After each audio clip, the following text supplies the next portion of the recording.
छत पे खेती, हैप्पी खेती।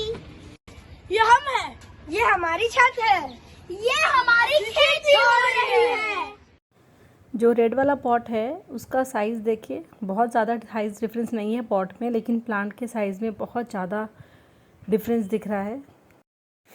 हाय ऑल, अभी का जो क्लाइमेट है वो हमारे क्राइसैंथेमम्स के लिए बिल्कुल परफेक्ट है। हमारे मम्स बिल्कुल सुरक्षित रहते हैं ऐसे वेदर में। बस एक ही प्रॉब्लम होती है, वो ये कि उनकी जो डालियाँ होती है, जो ब्रांचेस होती है, बहुत ही नरम होती है, सॉफ्ट सी होती हैं। थोड़े से हवा से या झटके से वो टूट जाती हैं। इतने मंथ्स के बाद पिंचिंग करते करते हमने उनमें मल्टीपल ब्रांचेस क्रिएट की है, और ऑब्वियसली अगर एक भी ब्रांच टूट जाती है तो बहुत ही हार्ट ब्रेकिंग होता है। और जब इनमें फ्लावर्स निकलते हैं तभी भी ये बहुत हेवी हो जाते हैं। फ्लावर्स बड़े होते हैं, बल्क में फ्लावरिंग होती है, तो वो हेवी होकर उसकी जो डाल है वो झुक जाती है और वो टूट भी जाती है। तो इसीलिए बहुत ज़रूरी है कि हम समय रहते इसमें ट्रेलिस कर दें। अभी समय इसलिए है क्योंकि अगर देखा जाए तो पिंचिंग जब करते हैं तो प्लांट बुशी होता है। अभी हम लास्ट पिंचिंग करेंगे नवंबर फर्स्ट वीक या सेकेंड वीक तक, तो मुझे अभी एक बार और मौका मिलेगा इन प्लांट्स को पिंच करने का। तो जो मेरी इमेजिनेशन है उसके हिसाब से प्लांट बहुत बुशी होने वाला है। ट्रेलिस के भी क्रॉस जाएगा ये प्लांट, और जब ये बड़ा हो जाएगा तब इसमें हम लोग ट्रेलिस नहीं कर पाएंगे क्योंकि वो बहुत डिफ़िकल्ट हो जाएगा। तो अभी जो है प्लांट का चारों तरफ जो पॉट है उसकी स्पेस खाली है, तो हम आराम से उसमें ट्रेलिस कर सकते हैं। अभी आप सोचें, मुझे पिंचिंग करने में ही बहुत प्रॉब्लम होती है क्योंकि मल्टीपल ब्रांचेस है और एक एक ब्रांच को खोज के पिंचिंग करना थोड़ा टफ़ हो जाता है। मेरे पास एक ही दो ही क्राइसैंथेमम्स नहीं हैं, अलग अलग स्टेजेस के क्राइसैंथेमम्स हैं जो मैं आपको आगे वीडियो में दिखाऊंगी। बहुत सारे स्टेजेस के हैं, मैंने तैयार किए हैं। ये तो मैंने अपने लिए तैयार किए हैं, कुछ मैंने गिफ्टिंग पर्पसेस के लिए तैयार किए हैं, और कुछ मैंने मदर प्लांट को जब डिस्कार्ड किया तब वहाँ से कुछ कटिंग रख ली है। तो इस तरह से मेरे पास बहुत सारे मम्स के प्लांट हैं, और उनको मैं और हर स्टेज में है तो उनकी केयरिंग भी हर स्टेज में अलग होती है। और ये जो सबसे पहले मैंने कटिंग्स तैयार की थी, इनको अभी मुझे ट्रेलिस देना ज़रूरी है। ट्रेलिस मेकिंग के लिए आप वायर का भी यूज़ कर सकते हैं, लेकिन मुझे रस्सियों से कंफर्टेबल लगता है। वायर के साथ ऑपरेट करना मुझे थोड़ा सा डिफ़िकल्ट लगता है, तो मुझे यही सबसे सुविधा लगती है कि इस तरह से बस इसके रस्सियाँ चारों तरफ लपेट दो तो ये इजी रहता है। और ये दोबारा जो स्टिक्स है वो हमारे काम आ जाती है, रस्सियाँ भी काम आ जाती है जब हम मदर प्लांट को डिस्कार्ड करते हैं। अभी एक ट्रेलिस कंप्लीट हुआ है और मेरे पास अराउंड इस लेवल के 20-25 क्राइसैंथेमम्स हैं, तो उन सबको ट्रेलिस लगाने में मुझे 2 दिन लगेंगे। एक दिन में तो ये काम नहीं होगा क्योंकि और भी बहुत सारे काम होते हैं। इनको फर्टिलाइज़र देने का भी काम होता है। फर्टिलाइज़र मैंने बताया था 1 हफ़्ते बाद इनको मस्टर्ड केक देना है, तो मैंने एक बार इनको रिपोर्टिंग के बाद मस्टर्ड केक का लिक्विड फर्टिलाइज़र दिया है।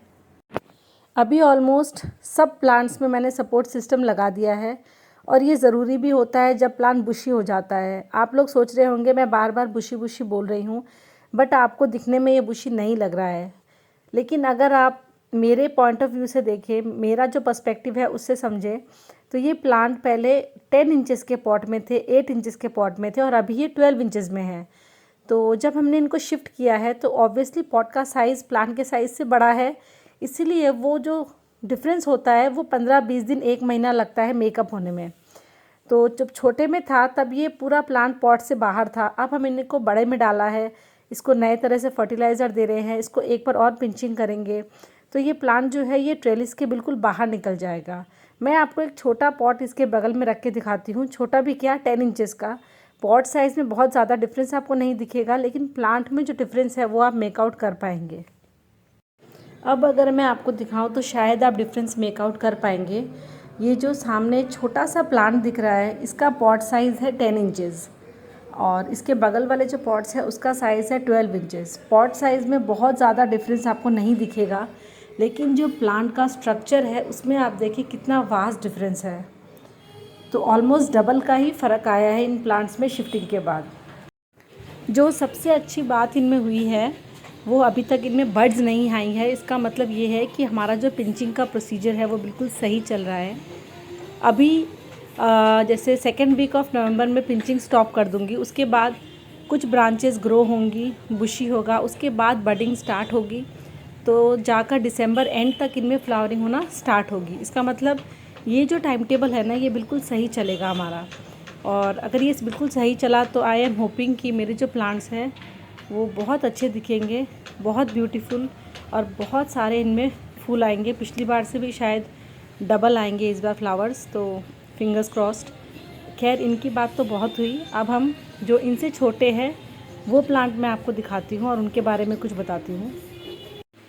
ये कटिंग्स अभी बिल्कुल फ्रेश हाल फिलहाल की नहीं है, इनको लगाए हुए डेढ़ महीना हो गया है। इनमें बारिशों के टाइम पे मैंने इनको लगाया था और इनमें फ़र्स्ट पिंचिंग हो गई है। और ये मैंने लगाया है मदर प्लांट से। मदर प्लांट को मैंने निकाल कर डिस्कार्ड कर दिया क्योंकि मुझे पॉट्स चाहिए थे और मदर प्लांट की ज़रूरत भी नहीं थी, क्योंकि मेरे पास बहुत क्राइसैंथेमम्स रेडी हैं। लेकिन जो रियल गार्डनर होता है वो कभी प्लांट को फेंक नहीं सकता, इसीलिए मैंने उनकी सारी कटिंग्स को निकाल कर इस तरह से प्रिपेयर कर लिया। इनका रूट सिस्टम बहुत अच्छा बन गया है। अब इनको मैं लगाऊंगी मंदिर के जो साइड्स हैं जहाँ पर गार्डन बना है, जहाँ पर मैंने एक ब्लॉग भी शूट किया था विंटर गार्डन का, जिसका लिंक डिस्क्रिप्शन बॉक्स में आप देख सकते हैं। तो इन सबको मैं वहाँ मंदिर के कॉर्नर पे लगाऊंगी। बड़े और छोटे क्राइसैंथेमम्स जो गुलदावदी हैं, उसके बाद आता है ये मीडियम साइज़ वाले, जो कुछ 6 इंचज़ में है, कुछ 8 इंचज़ में है और एक दो शायद 10 इंचज़ में भी है। बट इनको मैं इसी में छोड़ दूँगी क्योंकि मेरे पास और जगह नहीं है 12 इंचज़ के पॉट के लिए, और उतने ज़्यादा मैं पिंचिंग कर भी नहीं पाऊँगी बड़े होने के बाद। लेकिन पिंचिंग इनकी अभी भी चलेगी, छोटे में चलेगी, मैं इनको बड़े में शिफ्ट नहीं करूँगी।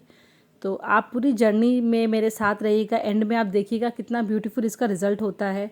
और जो लोग कटिंग वाले डे से मेरे साथ हैं वो रिलेट कर पाएंगे ईच एंड एवरी स्टेप के साथ कि किस तरह से हमने इनको ग्रो होते हुए देखा है और आगे भी देखेंगे। अगर आपको मेरा ये गुलदावदी का सीरीज़ अच्छा लगता है तो प्लीज़ मेरे चैनल को लाइक, शेयर एंड सब्सक्राइब करें। हैप्पी खेती, बाय।